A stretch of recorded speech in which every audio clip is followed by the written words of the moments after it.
Well, we have an incredibly active weather pattern setting up across the country. Severe weather across the south as we head into the weekend. We've got some snow too and some heavy rain on the way for the west coast. And as this storm moves to the east, we're going to see some more snow here, possibly another winter storm for parts of the northeast and also the Great Lakes. And behind this, check this out, another storm possibly forming. New data showing that this might actually come to pass as we head into next week. So we're going to dig into those details today and talk about what's ahead. We've also got an extreme amount of moisture. We've talked some about that over the last couple of days, just slamming into California today, into the southwest tonight, and then that moves east over the next really couple of days.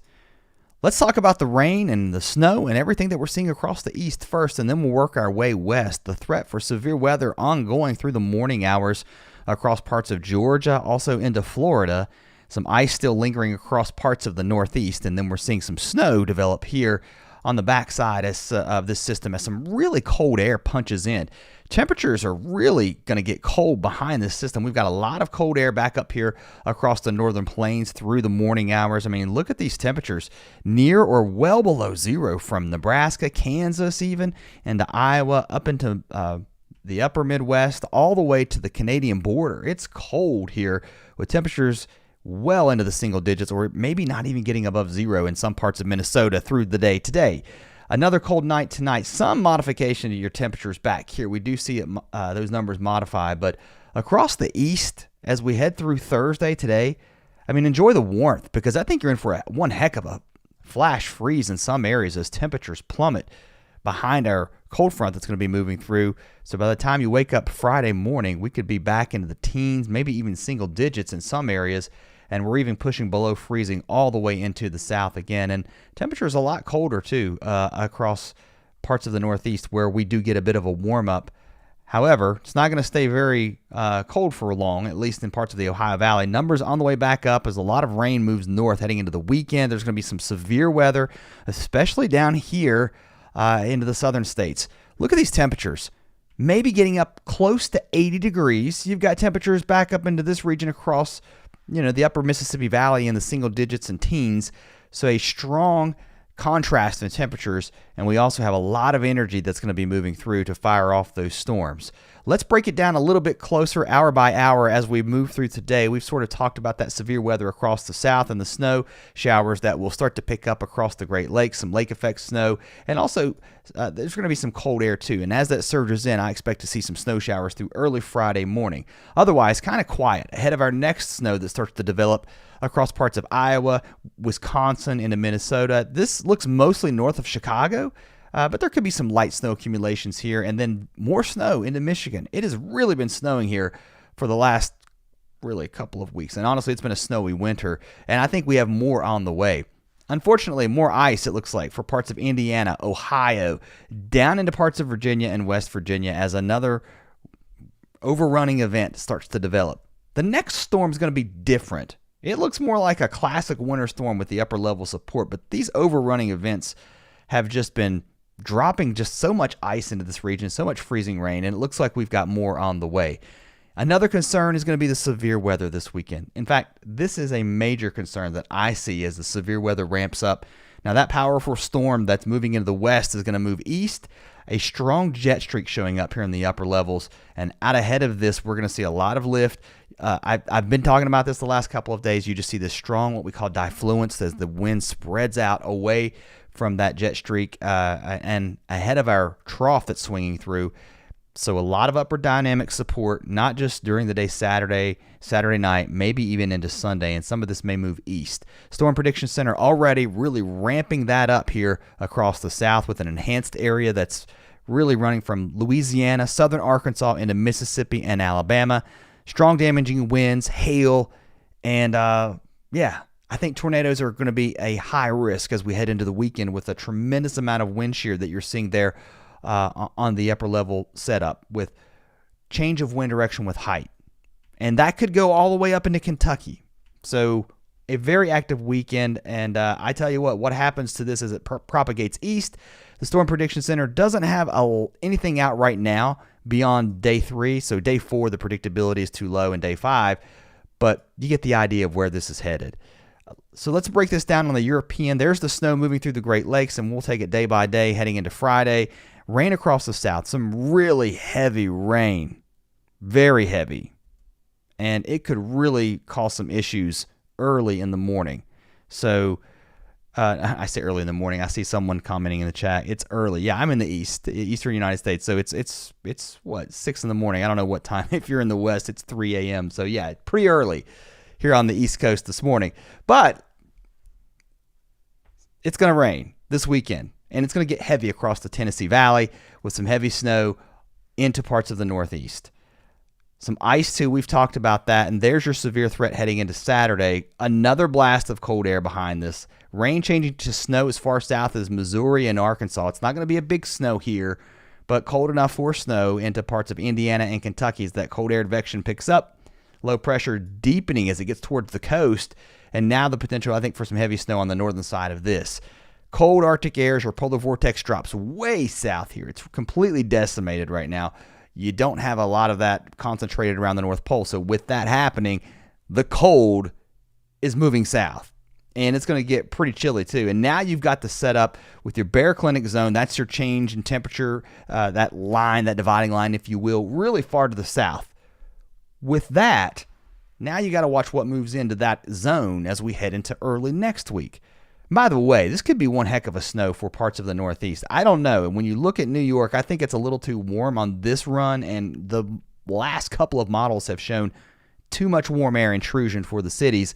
But into northern parts of the Northeast, into the mountains, especially up along the Canadian border, I think we're going to get some heavy snow into Maine too, as this low deepens right across the coast. All right, let's continue to push this out a little bit further in time. This is where it gets kind of wild as we head into early next week. A lot of cold air pushing south, and the newest European from last night certainly shows snow across parts of Kansas, Oklahoma. I think it's way too early to talk about snow amounts because let's get a storm first, okay? We're looking at next Wednesday. It's Thursday, so we're in the day 6 time frame. But you get the idea. Now you've got your upper low back here. That's a lot of cold air dropping way down into the U.S. Some chilly temperatures, regardless of where this goes. Looks like they're going to push all the way down into Texas. So this is more of a classic look. Your upper low back to the west and negatively tilted trough associated with that. Now you've got surface low pressure developing along the coast and moving up the coast. Now, the question is, where does it track? How close does it come to the coast? Is this your big nor'easter into New York? Into Boston? I think it's way too early, but really interesting to see that. If you flip over to the GFS, just for some comparison here, it's not nearly as aggressive with your low. It's got it, but it's not quite the same. Strong baroclinic zone still set up. That's a meteorological term for the dividing line between really cold air to the north and the warm air to the south. And it's bringing that energy across, but what it doesn't do, you've got your upper low back here. It doesn't quite develop it as strong. It's still there. In fact, it might be a little bit further to the south, and it kind of suppresses it and pushes it out to sea. So you can see what I mean. There's a long way to go before we iron all of this out, something I'm going to be watching over the next week or so. Let's get a little bit closer in here to this precipitation and what's going on first across the east, and then we'll work our way back to the west. If you're brand new on this early Thursday morning, I'm getting ahead of myself here. It's not Friday quite yet. Thanks for coming by. I'm Travis. I used to be a chief meteorologist years ago on television. So I've been out of that business for almost 6 years now, but I find myself looking at this stuff. Clearly, it's early on a Thursday morning, and I was just wondering what the models did overnight, and we're giving you a quick update. But high pressure moving to the east. And by the way, I hope you will subscribe. I say all that to let you know I'm going to be watching this over the next week or so we can geek out on these models and look at it together. High pressure building into the east now. Let's get back to where we were. Some rain showers across the south. That moisture starting to increase here, and the instability as well with temperatures on the way up. We looked at those. They could possibly be into the 70s and 80s, and now we're going to see that potential for severe weather on Saturday. Further to the north, the snow moving east, especially into Ontario. Some of that snow could be really heavy as we get into parts of southern Ontario, into New York, and some flooding rains possible across the Tennessee Valley. Severe weather, again, that's moving east through the weekend. Snow to the north, heavy rain in the middle, and it continues. Some ice possible here into the northeast. This is a much closer look, so we're really digging in here. And there's the cold air rushing in behind our low as it moves off to the north and east. Temperatures drop back towards Pittsburgh, Buffalo. We turn over to some snow. Had some upslope snow showers here into the mountains of West Virginia, maybe even Pennsylvania, down into Virginia, and as far south as the mountains of East Tennessee and North Carolina. It's not going to be a huge snow here, but some upslope snow certainly possible. Snow showers continue as we head through Monday afternoon, especially around the Great Lakes. It's going to be cold, blustery, and all along the northeast. You're going to have a strong northwest flow here, so it's going to be windy and really cold with temperatures dropping a good 15 to 20 degrees below normal. And then we stay relatively dry, I think, through Monday and Tuesday across the south. But here comes that next system already starting to show up just to your west. Where does this end up going? Does it go like this?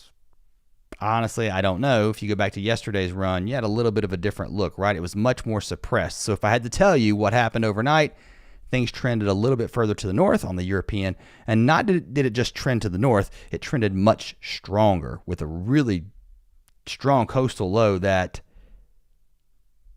rapidly deepens. I had to look at that. So you go from about 1,000 millibars here across North Carolina down to 990 just south of New York, and then dropping to 980 as it gets close to Nantucket. So that is a strong, deepening nor'easter showing up on the European. Again, the GFS tells a slightly different story, but you get the idea, and then high pressure builds in behind that. Let's talk about snow over the next couple of days. Some of this already falling here, but we will get some light snow down into the Appalachians, some more snow falling here into the northeast. But this is our next system that's going to move through. Now, I don't know if we get 6 inches into parts of Iowa, but maybe a couple of inches here from parts of Wisconsin into Michigan. I think this is the best area to see some accumulating snow. And then look at the snow adding up here into southern Ontario, and it could really add up through the weekend, especially across parts of central and northern New York into Vermont, New Hampshire, into Maine. So we add more snow on top of what we're getting. And then if you really push this out, and yeah, you get the idea. If I go over to the European, it's a little bit bonkers. Okay, I don't know if I'm believing that just yet, but all right. Let's go back across the central U.S. Cold high pressure building in here. These temperatures are really chilly this morning through the day today. We do see some warming out ahead of our low as warm air moves north. A bit of a warm front here, and on the northern side of that, that's that snow breaking out. You get some overrunning moisture and some light snow, and it could be moderate with a few bands setting up.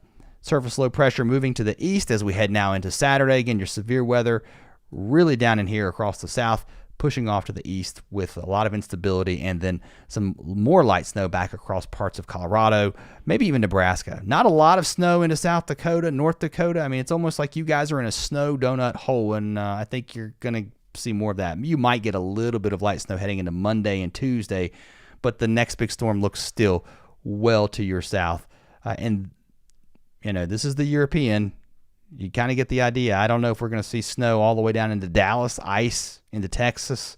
So I think this is way too early. Yesterday's runs were kind of like this. It was still showing something, right? So I think it's worth watching. And where does it go after this? That's the big question. This is a look at the snow on the GFS. Very similar. You can see that snow further to the north. The European's a little bit heavy on that snow, so I think it's still a little too early to push that out right now. Across the west, some heavy rain, heavy snow moving into the mountains here. I was reading some numbers from or really a discussion from the National Weather Service. It's right on their front page if you want to read it at weather.gov. They're talking like close to 100 inches of snow back here in the mountains. Pretty wild to see that. And with this onshore flow too, there's going to be a tremendous amount of flooding, heavy rains. There could even be mudslides and debris flow, especially across those burn scar areas across Southern California. But big snows back here, that will continue. Let's talk about the cold that's going to be really settling in. This is Friday's temperatures. We talked about today. It's really cold, so temperatures on the way up across the Central Plains. But look at that cold air intruding again as we head into the weekend, as that front pushes through the south. Now we're pushing the cold all the way down into Texas, and look at how cold it could get. I don't know if it gets this cold next week. This is probably really overdone. But you're showing temperatures well below zero, with the highs not getting above zero across Kansas and Nebraska next week. I think that's a little bit aggressive, but maybe near zero for highs. Those models are, the model might be a little bit extreme at this point. Let's move east now. Look at the cold driving here south too, as we head now into Tuesday and Wednesday. And I mean, this is a cold setup. Temperatures well below average. I mean, even if they're not this cold, it's still going to be really cold. And I don't know, man. Heading into next weekend, are we looking at temperatures in the teens below zero into the Ohio Valley, into the Appalachians? Maybe so. I don't know if it's going to be that cold. That just seems a little aggressive to me. Either way, cold weather ahead, my friends. You know what this made me do? No joke. I'm going to swallow my own medicine here. It's been raining where I'm at. My firewood's been out in the rain. I'm going to stack some firewood up in the dry and get it ready. I advise the same. Get ready for cold, guys. All right, that's all I got. Have a great Thursday. Thanks for watching this morning. See ya.